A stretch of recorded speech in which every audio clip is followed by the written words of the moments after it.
বেগুন দিয়ে যদি বেগুনি তৈরি করা যায় তাহলে শশা দিয়ে কেন হবে না শশানি। আসসালামু আলাইকুম প্রিয় দর্শক, আপনাদের সামনে আজকে আমি বেগুনির অনুকরণে শশা দিয়ে তৈরি শশানির রেসিপি নিয়ে চলে এসেছি। আপনারা কি কখনো খেয়ে দেখেছেন শশা দিয়ে তৈরি এই রেসিপি? এটা বেগুনির চেয়ে অনেক গুণ বেশি টেস্ট হয়। আপনারা একবার তৈরি করে দেখবেন। চলুন দেখে নেওয়া যাক আমার এই শশানি তৈরি করতে কি কি লাগছে। আসলে শশানি তৈরি করার জন্য এখানে আমি একটা বাটি নিয়েছি এবং বাটির মধ্যে 1 কাপের মতো বেসন দিয়ে দিচ্ছি এবং হাফ কাপের মতো আমি চাউলের গুঁড়ো দিয়ে দিচ্ছি। মিক্স করে নেওয়ার পর আমি স্বাদ মতো লবণ দিয়ে দিচ্ছি। স্বাদ মতো লবণ দেওয়ার পরে আমি 1 টেবিল চামচের মতো মরিচের গুঁড়ো দিয়ে দিচ্ছি। আপনারা ঝাল যেভাবে খাবেন সেই অনুযায়ী দেবেন।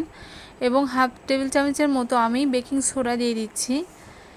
এবং বেশি টেস্ট হওয়ার জন্য আমি এখানে আদা রসুন পেস্ট দিয়ে দিচ্ছি 1 চা চামচের মতো এবং সুন্দর করে এগুলো মিক্স করে নেব। তারপরে ঠান্ডা পানি নিয়ে নিয়েছি এবং অল্প অল্প করে ঠান্ডা পানি মিক্স করে একটা সুন্দর মিক্সার তৈরি করতে হবে। মানে পাতলাও না এবং ঘনও না, এমন একটা ব্যাটার তৈরি করে নিতে হবে। দেখুন আমার ব্যাটার তৈরি করা হয়ে গেছে এই শশানির জন্য। আমি কিছুক্ষণ এটাকে রেস্টে রেখে দিব। এখন আমি একটা শশা নিয়ে নিয়েছি এবং শশা আমি ছিলে নিচ্ছি এবং আমার শশা ছিলা হয়ে গেছে। এখন আমি চাকুর সাহায্যে সুন্দর করে পাতলা পাতলা করে কেটে নিচ্ছি। যতটা সম্ভব পাতলা করে কাটতে হবে, তাহলে এই শশানিটা বেশি ভালো লাগবে। আমি দেখুন সবগুলো কেটে নিয়েছি। এখন আমি কিছুটা লবণ উপরে ছড়িয়ে দিচ্ছি। আসলে লবণটা দিয়ে রাখলে একটু সফট হবে শশাগুলো এবং ভেতরে একটু লবণটা প্রবেশ করবে, তাতে ভালো লাগবে। কিছুক্ষণ মাখিয়ে দিলে আসলে এই শশাগুলো থেকে একটু পানি পানি বের হবে। তখন আমি একটা কিচেন টিস্যুর সাহায্যে এই পানিগুলো মুছে নেব। পানিগুলো মুছে নিলে বেসনটা ভালো আটকাবে। আমি সুন্দর করে বেসনে কোট করে তেলে ভেজে নিচ্ছি। তেলটা আমি মিডিয়াম গরম করে নিয়েছি এবং লো মিডিয়াম হিটে এগুলো সবগুলো ভেজে নেব। আমি সময় নিয়ে ভাজতে হবে, তাহলে সুন্দর ক্রিস্পি হবে এবং ফুলবে শশানিগুলো। আসলে আমরা যে বেগুনি খাই তার চেয়ে এই শশা এভাবে ফ্রাই করলে বেশি ভালো লাগে।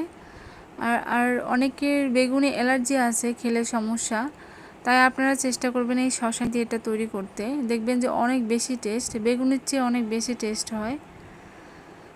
দেখুন আমার শশানিগুলো ভাজা হয়ে গেছে, তেল ঝরিয়ে উঠিয়ে নিচ্ছি। এখন আমার যে বাকি শশাগুলো আছে আমি ওগুলো ব্যাটারে ডুবিয়ে ভেজে নিচ্ছি। সুন্দর করে সময় নিয়ে ভাজতে হবে, তাহলে এগুলো সুন্দর ক্রিস্পি হবে এবং ভেতরে সুন্দর সিদ্ধ হয়ে যাবে শশাগুলো যেহেতু পাতলা পাতলা করে কাটা, এমনিতে এগুলো সুন্দর সিদ্ধ হয়ে যাবে। আমার সবগুলো শশানি ভাজা হয়ে গেছে। দেখুন কত সুন্দর কালার হয়েছে এবং অনেক ক্রিস্পি হয়েছে এবং ভেতরেও কিন্তু অনেক সুন্দর সিদ্ধ হয়ে গেছে। দেখুন কত সুন্দর গলে গেছে, ভেতরে কোনো শক্ত নেই। আপনারা বিকালের নাস্তায় চায়ের সাথে এই রেসিপিটা রাখতে পারেন। আসলে এই রেসিপিটা অনেক টেস্টি এবং বেগুনির চেয়ে বেশি স্বাস্থ্যসম্মত বটে।